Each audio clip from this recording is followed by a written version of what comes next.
20,000 people canceled their World Cup tickets in America because it's in America, because of everything that's going on in America. And I find that funny because wasn't the World Cup in Qatar at one point? The politics of this country good, this country bad when it comes to any major country. And when I say major country, I don't mean just like these rich, developed countries. I mean countries that are players on a global scale. And that's a lot of countries. These countries there's no such thing as a really good country that's never done anything bad. This is global virtue signaling. There's no way in the world they think America... Qatar? You had it in Qatar. Man, shut up and enjoy your football. Or as we like to call it in America, soccer. Y'all gonna come over here, buy popcorn and beer that's too expensive, right? You're gonna get drunk, you're gonna watch some soccer, and you're gonna go home. Shut up. Hey guys, welcome to today's episode, and we are going to be talking about the 2026 FIFA World Cup boycott. Yes, so as we all know, the FIFA is supposed to be hosted in the US, and honestly over the past several days, a growing fan-led boycott connected to the 2026 FIFA World Cup has gained international attention, with tens of thousands of supporters publicly withdrawing support from the tournament. So some online footages, protest clips and cancellation screenshots show more than 40,000 fans. Some even say it's 27,000. We don't really know the exact number as of now. They are taking part in coordinated boycott actions aimed at FIFA and World Cup organizers. So the main reason is fans involved in the boycott cite concerns over immigration enforcement, personal safety, and the treatment of migrant communities tied to the United States' role as a host nation. So these concerns intensifying following recent incidents involving immigration authorities, which have since become central to fan protests and calls for accountability. So I would really want us to watch a few clips so that I can continue explaining. Yes. Being reported that over 20,000 FIFA ticket purchasers are canceling their tickets. What? 20,000 or so FIFA fans are canceling their tickets to the United States. Why in the world, Donald Trump, would anybody cancel their tickets to this great and safe country under your leadership? I can't imagine why. Maybe they saw a video from Minneapolis, Minnesota last week of what happened to a 37-year-old woman in her car by your ICE officers under your control in Christie Nomes. Maybe they've seen people ripped from their cars, drug out U.S. citizens for no reason. Maybe they see people tackled in the street. Maybe they see students and children pepper sprayed. Maybe they hear what's going on in this country under your leadership in Christie Nomes and your whole team, Stephen Miller. And maybe they decided, you know what? It's not such a good idea to come to the United States, especially if I have an accent, especially if my skin color is not pasty white. And even if you're pasty white, look at Renee Good. That sure didn't help her, did it? And I've seen quite a few other U.S. citizens that are clearly of a white background, didn't bother to stop anybody else. I've seen people ripped out of their cars for not giving an ID that they don't have to provide. And guess what, guys? You don't have to provide them one. I've seen them taken without even giving them the opportunity to get an ID.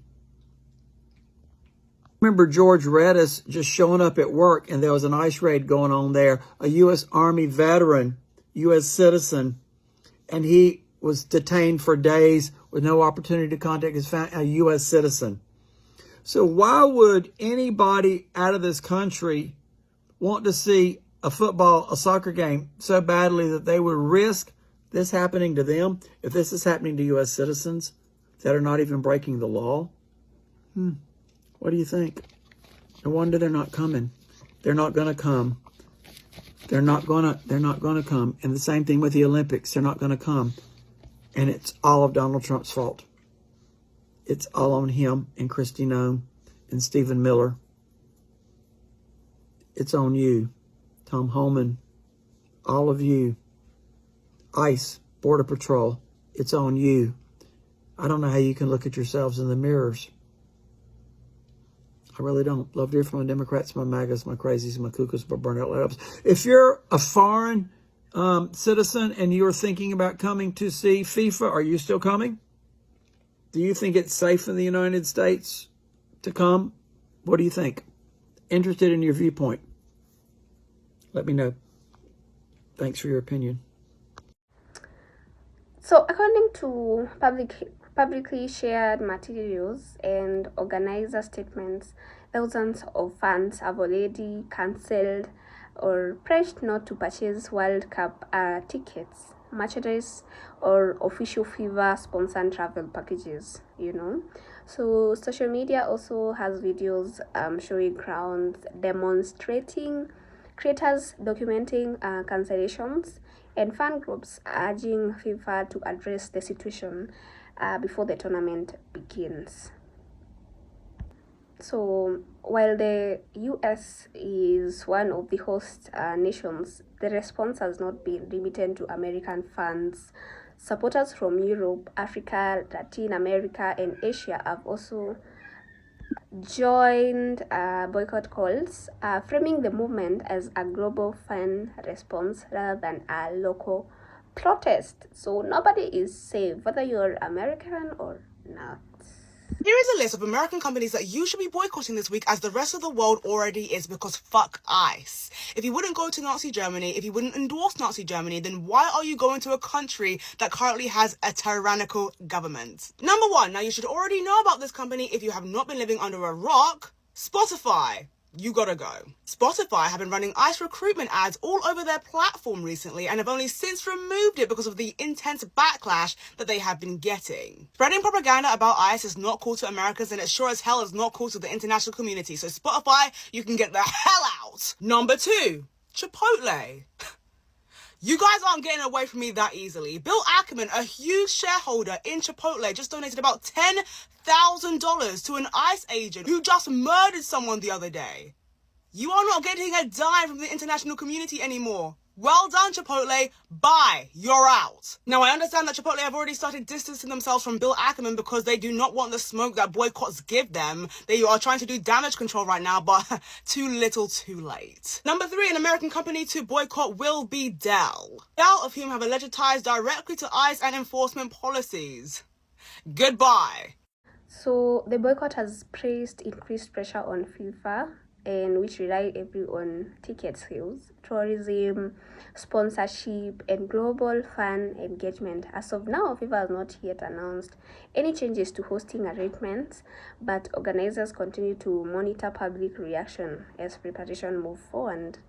Yeah, so I think this matters because major international tournaments depend not only on stadiums and logistics, but on fan participation and global trust, of course, which as of now is being lost. So fan-led movements have increasingly shaped public conversation around global supporting event, with supporters using their collective voice to influence decision makers beyond the pitch. So overnight, 17,000 more tickets were canceled for the World Cup here in America.